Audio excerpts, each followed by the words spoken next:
Good evening. What a blessing to see you this evening. Elijah's going to start preaching the first Sunday night of every month, so you get a real preacher then, see, so you'll be all right. Huh? Yeah. Anyway, we've been studying a little bit out of this book by Edwin Lutzer, and tonight, if I can get down to it, I think we're on 5 tonight, Shannon, if you want to mark down there, all the way down there. You know, one thing that Hitler believed and one thing in our society is that it starts with children. And I think all of us are aware with that. The Catholic Church used to say, give us your child till they're 5 and we'll have them the rest of their life. And there's a lot of truth in that statement.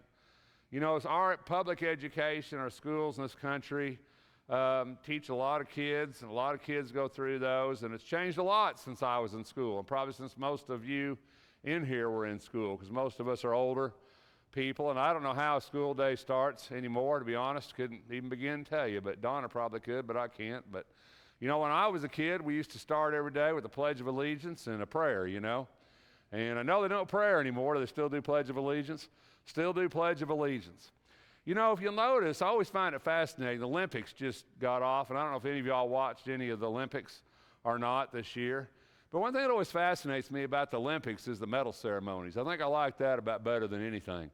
Because in the medal ceremonies, whoever country, you know, wins that medal is on top of that podium, and they're playing their national anthem. Now, I don't know the words to their national anthem, and probably don't even speak the language. I couldn't even tell you exactly what those words were.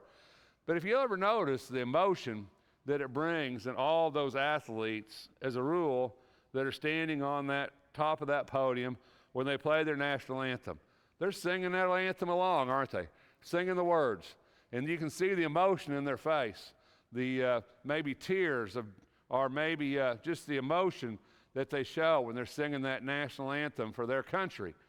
Now, some of those countries we might not agree a lot with. We might even think maybe they're not good countries, or maybe they're evil countries. But to those people that are standing on that podium representing that country, to them, that's their home. And just as much as if you're an American and you're standing on top of that and you say, well, this is the best nation in the world, a lot of those people that are standing on that podium singing a national anthem for a different country, if you ask them, they would say, well, mine's the best nation in the world. I live in the best place in the world. Right? You know, we don't have a monopoly on thinking we live in the best place. We really don't. Why do we do that? Why do we have affiliation with things? When I was a kid, I was raised in Colorado, and I was a huge Denver Bronco fan. I was raised up that way. My dad was a Denver Bronco fan. My stepfather was a Denver Bronco fan. My cousins were Denver Bronco fans. Everybody was a Denver Bronco fan, right? And then when I moved to Oklahoma, well, partially because they got beat in Super Bowl in 1978 by Dallas. I never really forgave Denver for that. But I became a Dallas Cowboy fan, and I was all about being a Dallas Cowboy fan. And it occurred to me along the way somewhere, I asked myself the question, why? Is it just location? Is it because a lot of people around me are Dallas Cowboy fans? Is it because we get to see more Dallas Cowboy games because we live in this part of the country, or Kansas City games than we do in other parts of the country? And I began to ask myself, am I a Dallas Cowboy fan because they're really the best team? Because they have the best ownership? Because they have the best coach? Because they hire the best players? Have I really examined every team in the NFL and come to a logical conclusion that the Dallas Cowboys are the best football team? Or do I just root for the Dallas Cowboys because I just do, because that's what everybody's always done? Things influence us is what I'm trying to say. Things influence us, right? When those kids get up on a school morning and they say that Pledge Allegiance to the flag day after day, year after year, month after month, and they get up there and they say, I pledge allegiance to the flag of the United States of America and to the republic. And I still remember that, you know. After all these years, it's been a long time since I've even said the Pledge of Allegiance. But I still remember that. After all these years, I still remember how to say the Pledge of Allegiance. It's ingrained within me. In my whole life, I heard, well, we live in the best country in the world. We live in the only free country in the world for all these things my entire life.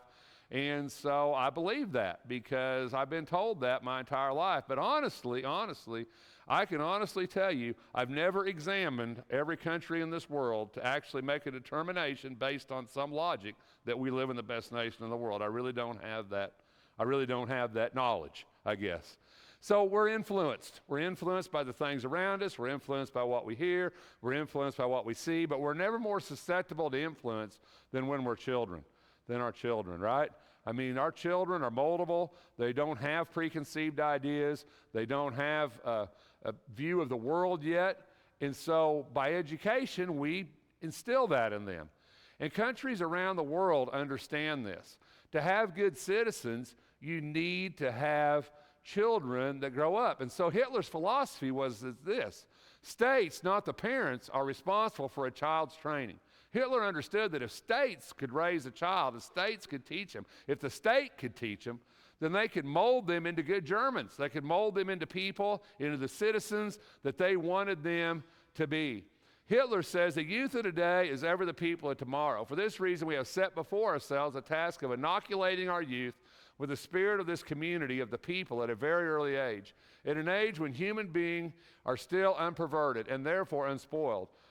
This Reich stands, and this new Reich will give its youth to no one, but will itself take youth and give to youth its own education and its own upbringing. The guy that I've mentioned, that I listed his lectureship years ago, he was part of Hitler's youth program. Hitler had a huge youth program. It was almost like our Boy Scouts and Girl Scouts in this country, but it was kind of mandatory. And they would take these kids on camping trips. They would lavish them with, being able to do sports and being able to do activities and being able to do things. And they would tell them over and over, the state does this for you. The German people do this for you. This is, the state is your God. They wanted to make the state their God, and they essentially were able to do that. But it might be interesting that a lot of countries believe this same thing yet today. And this was kind of interesting to me as I thought about this, because we have a lot of homeschooling in the United States, and a lot of people elect to do that. We never did. As parents, we did consider it, and probably if we had had more time between us, we might have even have done that. But we elected not to do that, but a lot of people do elect to do that and are very successful with it. It's a freedom we have in this country. You're able to educate your children at home, or you're able to put them into a public education, or you're able to put them into a private education like a Christian school or a Catholic school. And we have that decision to make as parents. We can decide how we're going to raise our kids. But in a lot of countries, they don't have that. The Supreme Court of Germany, and this is today, declared that the purpose of the German ban on homeschooling was to counteract the development of religious and philosophically motivated parallel societies. The idea that if they could teach the kids, they wouldn't have all these differing views, because they would be able to mold and make these children into exactly what they wanted to make them be. These two people, you and Hannelore Röhmicke, I guess, fled from Germany to the United States after their family was vigorously persecuted, fines, forcible removal of their children, threats of jail, and more for homeschooling. Initially, the Röhmickes were granted political asylum, but the U.S. government appealed that decision to the Board of Immigration Appeals, and that board sided with the government. They then appealed to the Sixth Circuit Court of Appeals, the federal court just below the Supreme Court. The Röhmickes were initially granted asylum by a Memphis judge who believed that Germany had unfairly restricted that family's religious freedom. That decision was challenged and overturned by the Obama administration on appeal, which argued that Germany's homeschooling ban did not constitute religious persecution and could not be used as a basis for asylum in the United States. So they returned to Germany. So these people actually fled Germany because they were unable to school their children at home. This is currently. We're unable to school their children, to homeschool their children. In January 10th, 2019, the Wunderlich family wanted to do what thousands of families in America do with no questions asked: educate their children at home. But homeschooling was not allowed in Germany, and the state has relentlessly pursued the Wunderlichs and even seized their children. One morning in August 2013, 33 police officers and 7 social workers showed up at the front door, threatening to open it with a battering ram. The parents cried as their children were carried screaming out of their home. The children were later returned but ordered to attend public school. Since then, the Wunderlichs have continued their fight in court, ultimately reaching the Supreme Court of Human Rights. In this country, countries like Germany, Albania, Andorra, Belarus, China prohibit homeschooling. There's a lot of countries that prohibit homeschooling. I wasn't aware of this until I was looking at this lesson. Sweden, Spain, Greece, Europe, countries like the Netherlands, Lithuania, Turkey have strict prohibitions. Brazil, Costa Rica, Cuba have mandatory public or private school attendance with little or no legal exceptions. You know, countries have determined a long time ago that if they can educate the kids, they can make them the citizens they want them to be. They can control their society. In this country, we obviously are able to school our own children. We're obviously able to make that decision for ourselves as to how our kids are raised, how our kids are taught, what they're taught, and how that's going to influence them later in life. But I think it's a really tough decision for parents today because we wonder what our kids are being taught exactly, what they're being brought home. I know when my kids were in school, I remember a couple of times that we were very religiously opposed to certain things the school wanted our children to do. And I remember one case in particular where actually we wrote the school and refused to do it because we felt that it violated our religious freedom. We violated our Christianity, and we refused to let them do that, whatever it was. I can't remember what that was. And we refused to allow them to participate. So, you know, we as parents have a responsibility, and as grandparents, as many of you are in here, and I hope some of our young people listen to this online because I think it's important. But in Exodus, it says, "You shall observe this event." You know, God has always been about teaching from the young age. The Passover was not so much, it was about remembering, but it was more about teaching the children, right? Teaching the children to remember what God had done. And that's what Passover was about. And he says that in Exodus. He says, "Observe this event as an ordinance for you and your children forever." This idea that we need to teach our kids, you know, what we believe, why we believe it, what's important. And so Passover was a thing for adults, but Passover was a bigger thing for children. God wanted them to remember. God wanted them to have a remembrance and to be taught what it meant when God took the children of Israel out of the land of Egypt. And so Passover became a teaching event, didn't it? It became a way to teach them, to make them remember, to explain what had happened. It gave them a time to do that. "When you enter the land the Lord will give you, you shall observe this rite. And when your children say to you, 'What does this rite mean to you?' you shall say, 'It is a Passover sacrifice to the Lord who passed over the houses of the sons of Israel in Egypt when he smote the Egyptians but spared our homes.' And the people bowed low and worshiped."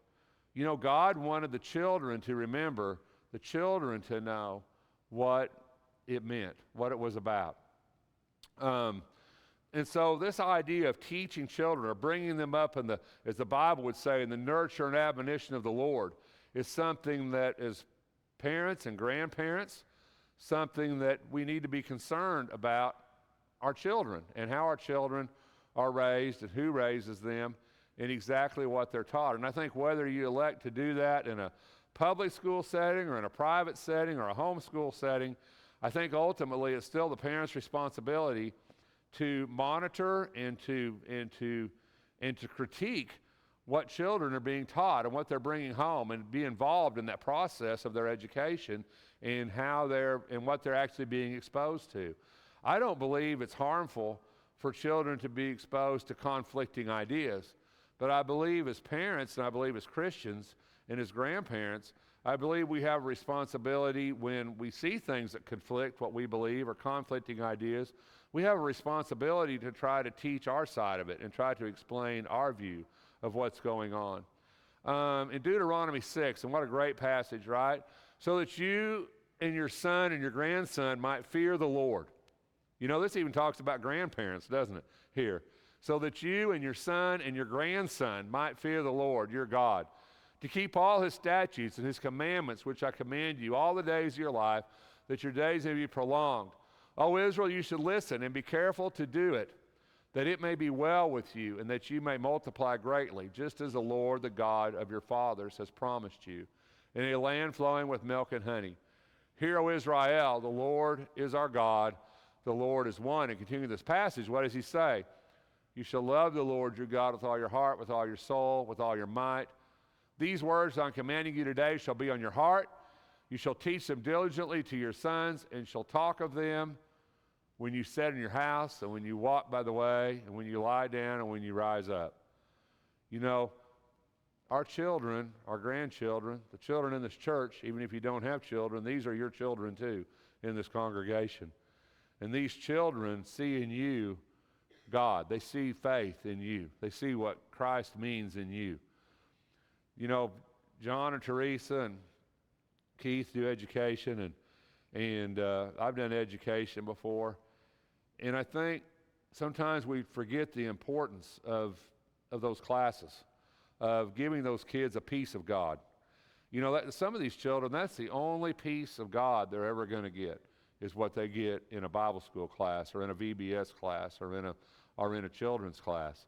And as important as it is to teach ourselves, and as important as it is to nurture our own spirituality and to grow in our own faith and to look at God's words as adults, it's probably more important actually that we are teaching our children and raising our children up in the Lord, because truthfully they are the future of the church, and they're the future of our world and our society.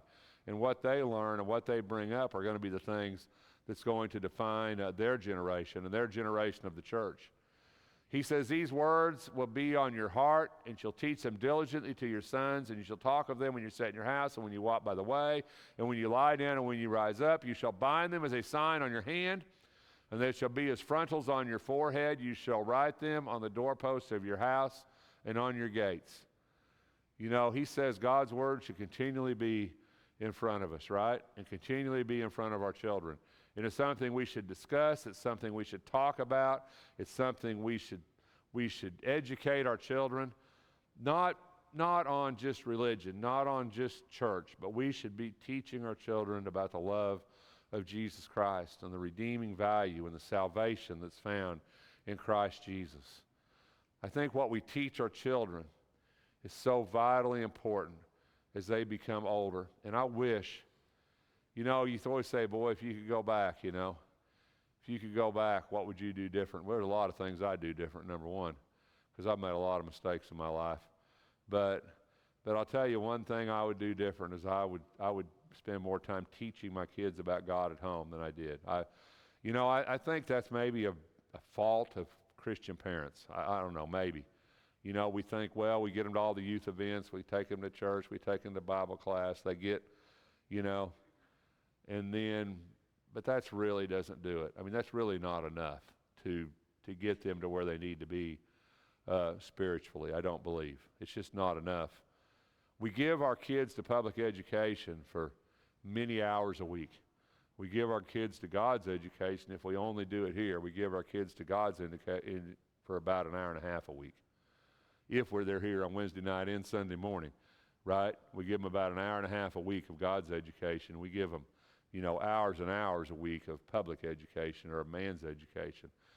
God was adamant about this. Teach your children. Raise your children up. Show them the love of God within your life. Show them faithfulness in you so that they will do it. You know, you and I, we are teachers. We're all teachers. Everybody in here is a teacher. Whether you think you are or not, and you might say, well, I'm the worst teacher on earth. Everybody in here is a teacher. Because everybody in here, somebody at some point is going to watch your life, and they're going to learn from your faith, from what you are, from who you are. Timothy says, all things you have heard from me in the presence of many witnesses, entrust these to faithful men who will be able to teach others also. You know, our children today are the teachers of tomorrow. They really are. There's who's going to teach tomorrow. If they don't understand it, then they're not going to be able to teach it to someone else. We lose our children because we don't. Well, there's a lot of reasons, but one reason we lose our children to this world is because we just don't spend enough time teaching them about God. And that's just a hard truth. I don't know any other way to say it, you know. I wish somebody else could do it for you, but it's just not how it works. We learn from our parents. We learn from our grandparents. We learn from the environment that we're raised in. That's where we learn. I learned to be a mechanic because we raced cars. We raced boats. My dad did that all the time. I knew how to turn wrenches from 5 or 6 years old because that's what we did. That's what my dad did. He was very physical, very hard worker, I picked up that from my dad. My grandmother was very spiritual. I picked up faith from my grandmother. I picked up hard work from my dad. I picked up diligence from my mother. Every person in my life as a child taught me something I carried into my adulthood. And I'm just thankful that I had my grandmother to teach me spiritually, because my parents failed at that. I mean, my parents would have failed miserably at that task. But my grandmother was wonderful at it. So I give her the credit for my faith, because she's the one who did that. She's the one who put God in front of me every single time I was in her house. God was always present in my grandmother's house. Not in my house. Wasn't in my house, I promise you. But in grandmother's house, God was always present. And that made a huge influence on me as a child. You know, when we're older and maybe we're grandparents and maybe we don't see kids, you still have an influence on children. You know, Elijah does this Super Sunday thing, right? You know, takes them kids to your house. What better place to do that? For them to see God in you than at your own home.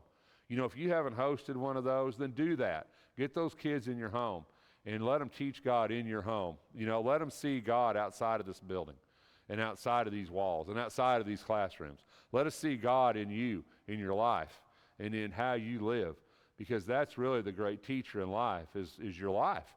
And Timothy, Paul told Timothy exactly that. You know, the Lord's Supper is it's our Passover. Maybe that's a bad thing to say, but the Lord's Supper is our Passover. It's our looking back towards the cross, right? It's our teaching moment for our children. As much as it's important that you and I do it and do it in the right way and have our heart in the right place and our mind in the right place, you know what's more important than all that? Is that every Sunday morning your children see you taking that communion. And that every Sunday morning they wonder and they ask, and eventually they ask, why are you doing that? What does that mean? Why do you do that? Why can't I do that? And eventually that becomes a teaching moment to teach our children about the sacrifice of Jesus Christ on the cross of Calvary.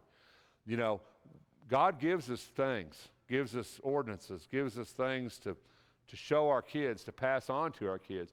Prayer, public prayer, prayer before meals, prayer at other times in our kids' lives, prayer when they're going to have a big test or when they have a problem in a relationship. So many times as parents, we try to fix it, don't we? Well, let's do this or let's do that, and we forget the most important thing. When our children or your grandchild comes to you, or a kid in this congregation comes to you sometime and says something, or says they're bothered with something, or they have tears in their eyes, and the first thing we want to do is try to fix it, and the first thing we should be doing is praying with them and taking that to God in prayer and showing them what it means to pray and how we can put God in the middle of things. As parents, as grandparents, as people in this congregation, we have a responsibility to teach and to illustrate to our children the love of God within our lives. And I don't think you can ever forget that. That's what we are. That's what we should do. In Proverbs, it says, train up a child in the way he should go, and even when he is old, he will not depart from it. You know, to be trained up in the way we should go, trained up in the Lord, trained up to be people, to be good Christians, to follow Jesus Christ, and to understand that his kingdom is actually the greatest kingdom in the earth. And I think when you get older, it's so great if you can. I've always, you know, if you can't save your family, you know, if you can just save your family. I really believe that. I think sometimes in life if we could just save our families. You know, we worry so much about going on missionary trips, and we talk about saving people in the community, and we talk about saving people at food bank, and we talk about all these things. If we could just save our own families, right? This building would be full every single Sunday. You ever think about that? If we could just save our own families, right? And to me, that's the most important thing we have to do, isn't it? You know, we talk about heaven, we talk about eternity, we talk about wanting to go there. How much sweeter will heaven be if your children are there with you and your grandchildren are there with you? How much sweeter will heaven be if the people we really loved in this life are in heaven with us? You know, it's sobering, and I know it's kind of a depressing sermon. It's sobering. Because when I think back at my life, the things I've spent my energy on, spent my time on, spent my money on, all the things I've done for my kids, all the dinners I've bought them, all the stuff I've bought them, all the presents I've bought them, all the education I paid for, and the clothes I bought, and the food I bought, and the trips I bought, and all those things I did for my kids all those years. And I'm just going to be honest. And it really kind of hurts me to say this, but I'm going to be honest. If I would have spent a tenth of that, time, energy, and money, on those kids' faith, it would have changed their lives. And that's just the truth. And I don't know how else to say it. And yes, it bothers me. And yes, I think about it at night sometimes. And yes, I lay awake and wonder and think how I messed up. So I guess I didn't intend for this to go this way, but I really look at myself because I failed in so many ways at doing this in my own life and my own family. And I just wish, and I hope some of our young people listen to this sermon, I do, because you only get one chance with kids. You only get one shot. There's no do-overs. We all know that. We need to tell our young kids, our young people, we need to tell them this, right? We only get one chance. And I don't care if you go to every ball game and every cheerleading event and every whatever they do. I don't care if you're there for every little piece of their life.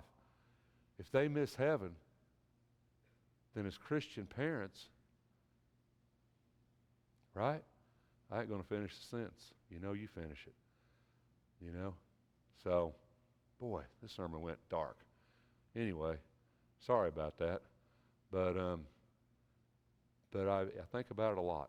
I just do. And I wish, for my own confession, I wish I had done better. You know?